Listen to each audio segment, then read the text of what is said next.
ان چیزوں کو مد نظر رکھیں تاکہ آپ کو پتہ چلے کہ آپ کی پریشانیوں مصیبتوں کے پیچھے کیا کیا اللہ کی مدد ہے، نصرت ہے، کیا کیا اللہ کی نعمتیں ہیں، کیا کیا اللہ کے انعامات ہیں۔ موسیٰ علیہ السلام پیدا ہوئے، فرعون نے آرڈر کر رکھا تھا کہ جو بھی بچہ بنی اسرائیل کے ہم پیدا ہو اس کو فوراً قتل کر دیا جائے، اور ماں نے اللہ کے حکم کے مطابق موسیٰ علیہ السلام کو صندوق میں ڈالا، بکس میں ڈالا اور پانی میں ڈال دیا۔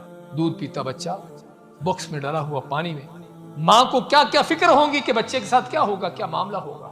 لیکن اللہ نے کچھ تدبیریں اپنی طرف سے پہلے ہی سے لگا رکھی تھی کہ وہ موسیٰ کہ جس کی وجہ سے ہزاروں بچے قتل ہوئے تھے، اللہ چاہتا تھا کہ یہ موسیٰ کسی جنگل صحرا کسی غار میں نہیں، اسی فرعون کی گود میں پلے تاکہ اس کی گردن کاٹے، تاکہ اس کی بربادی کا تباہی کا ذریعہ بنے۔ اللہ یہ چاہتا تھا۔ اللہ صندوق کو بہاتا ہوا فرعون کے محل میں لے آیا۔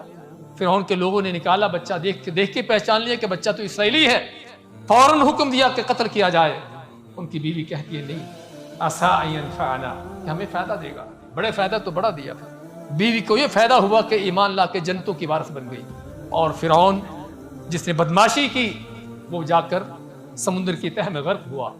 ہاں یہ بھائیو اللہ کی تدبیریں کہ جن کو ہم نہیں سمجھتے ہوتے، اوپر سے دیکھتے ہیں کہ یہ تو بڑی مصیبت آ گئی، یہ تو بڑی مشکل آ گئی، کہیں جانا تھا اور آپ کی گاڑی چھوٹ گئی، پریشان ہو کے بیٹھ گئے۔ ہاں بعض اوقات ہمیں اللہ تعالیٰ کی حکمتیں ظاہر ہو جاتی ہیں کہ اللہ تعالیٰ کے اس کے پیچھے آپ کے لیے کیا تدبیر ہے، آپ کے لیے کیا خیر رکھی ہے، اور اکثر اوقات اللہ کی حکمتیں پوشیدہ رہتی ہیں، ظاہر نہیں ہوتی۔ گاڑی چھوٹ گئی، پریشان ہو گئے، دوسری مل جائے گی کوئی مشکل نہیں، کسی دوسرے پہ بیٹھ گئے، اور بعض اوقات پتہ چلتا ہے کہ جو گاڑی چھوٹی تھی اس کا ایکسیڈنٹ ہو گیا۔ ہاں پھر شکر کرتے ہیں کہ بچ گئے، اگر نہ ایکسیڈنٹ ہوتا، ایکسیڈنٹ کا پتہ نہ چلے تو پھر تو بھی ٹائم لیٹ ہو گئے، نقصان ہو گیا، ایسا ہو گیا، ویسا ہو گیا۔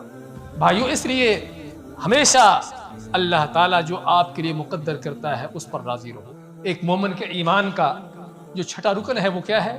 وَبِالْقَدْرِ خَيْرِهِ وَشَرِّهِ، کہ مسلمان مومن اللہ کی تقدیر پر یقین رکھتا ہے۔ اگر اللہ نے کوئی خیر مقدر کی ہے تب بھی، اگر کوئی اللہ نے انسان کے لیے کوئی مصیبت تکلیف مقدر کی ہے تب بھی اللہ کی اس تقدیر پر راضی رہتا ہے کہ اللہ نے جو مقدر کیا ہے اسی میں خیر ہے۔ الخیرۃ فیما اختار اللہ، عربوں کے ہاں کہا جاتا ہے کہ خیر اسی میں ہے جو اللہ نے آپ کے لیے اختیار کیا ہے۔ ہم اپنی طرف سے پلاننگیں کرتے ہیں، بڑی سوچے فکریں دوڑاتے ہیں، اور پھر سمجھتے ہیں کہ کام ایسے ہونا چاہیے، ویسے ہونا چاہیے۔ اللہ نے کوئی اور تدبیریں کر رکھی ہوئی، جن تدبیروں کو ہم نہیں جانتے نہ سمجھتے ہیں، اللہ کی تدبیروں کے اندر خیر ہوتی ہے جس کا ہم کو پتہ نہیں ہوتا۔